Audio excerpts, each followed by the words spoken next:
Hello friends, सुप्रभात। राधे राधे। इस video में बात करेंगे ट्रांसपोर्ट पोस्टिंग से रिलेटेड बात। दोस्तों, आप वीडियो को ध्यान से सुनिएगा। वीडियो 1 से 2 मिनट होगी, 1 से 2 मिनट आपको देना पड़ेगा। ये जो ट्रांसफ़र की प्रक्रिया चल रही है ऊहापोह की स्थिति बनी हुई, लेकिन अगर एक एक बिंदु को आप गौर से ध्यान से देखिएगा तो क्लियर हो जाएगा पोस्टिंग, ट्रांसफ़र पोस्टिंग होगी या नहीं होगी। कल ही एक न्यूज़ आई, नोटिफिकेशन इतना बड़ा आया कि आपका ट्रांसफ़र पोस्टिंग जो है उसके लिए प्रोबेशन पीरियड ख़त्म होना चाहिए। तो प्रोबेशन पीरियड को 2 साल से 1 साल कर दिया गया। ये अभी ही की गई है और ऐसा नहीं था। लोगों ने बोला कि लागू होते होते साल भर हो जाएगा, लेकिन ये देखिए कल ही लागू हो गया। कल ही नोटिस आया और राज्यपाल के द्वारा ये स्पष्ट रूप से कहा गया कि जल्द से जल्द इसे प्रोबेशन पीरियड को 1 साल माना जाए। और यहाँ पे डिटेल्स में बहुत सारी बातें दी गई है कि प्रोबेशन का हिंदी होती है परिवीक्षा अवधि, है ना। यहाँ पे आप डिटेल्स में दे सकते हैं, पीडीएफ लिंक में भेज देंगे। और एसीएस का क्या बयान आया और रजनीश कुमार ने क्या कहा, इन सभी बातों को लिंक करके हम पता करने की कोशिश करेंगे कि ट्रांसफ़र पोस्टिंग होगी कि नहीं होगी।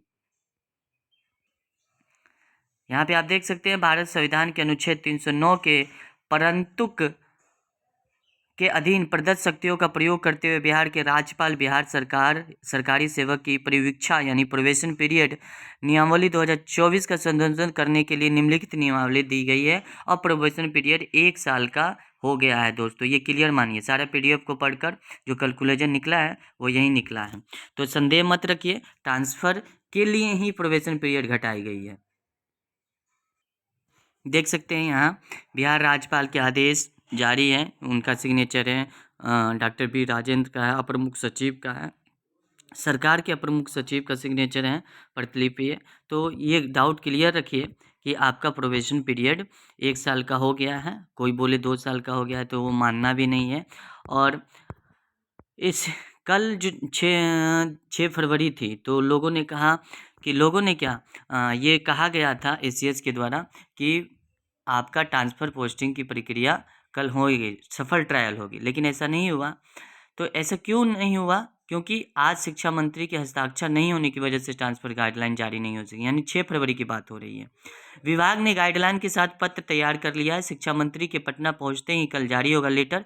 थोड़ा सा धैर्य रखें और नकारात्मक टिप्पणियों से बचें। सिर्फ एक दिन और चंद घंटे देरी होने पर ऐसी टिप्पणियां आने लगे तो आप खुद मूल्यांकन करके करें कि क्या ये सही है। कोई शुरुआत से आपके लिए डेडिकेटेड होकर आपकी हर मांगों को शासन तक पहुंचाने का काम किया और एक खबर से इतने परेशान हो गए कि आपा खोने लगे।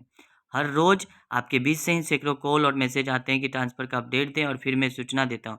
याद ही होगा कि ट्रांसफ़र को लेकर शुरुआत से प्रमुखता से आवाज़ उठाता रहा हूँ और भरोसा रखें कि सफलता मिलने तक यही उत्साह के साथ खबर देता रहूँगा। हमारी कोशिश शुरू से हो रही है कि आप सभी का ऐच्छिक हस्तांतरण हो और जल्द हो। मामला विभागीय है, बहुत सारे रीजन हो सकते हैं। ये नहीं बोले कि मैं सिर्फ माध्यम हूँ जो खबर दे सकता और सरकार तक आपका डिमांड भी रखता। थोड़ा सा धैर्य रखें, 6 फेज का गाइडलाइन लेटर जारी होने तय है।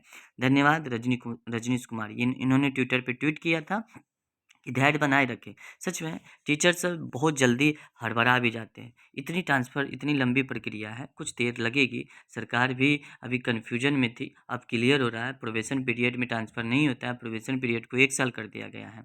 वहीं एसीएस का क्या बयान है, आइए देखते हैं।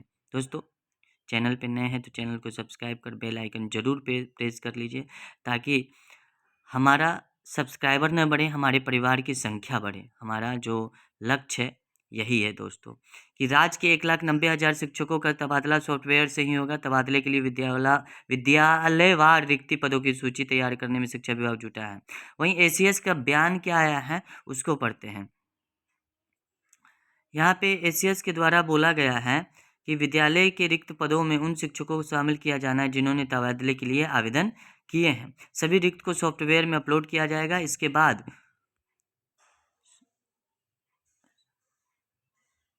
सॉफ्टवेयर के माध्यम से शिक्षकों का तबादला होगा।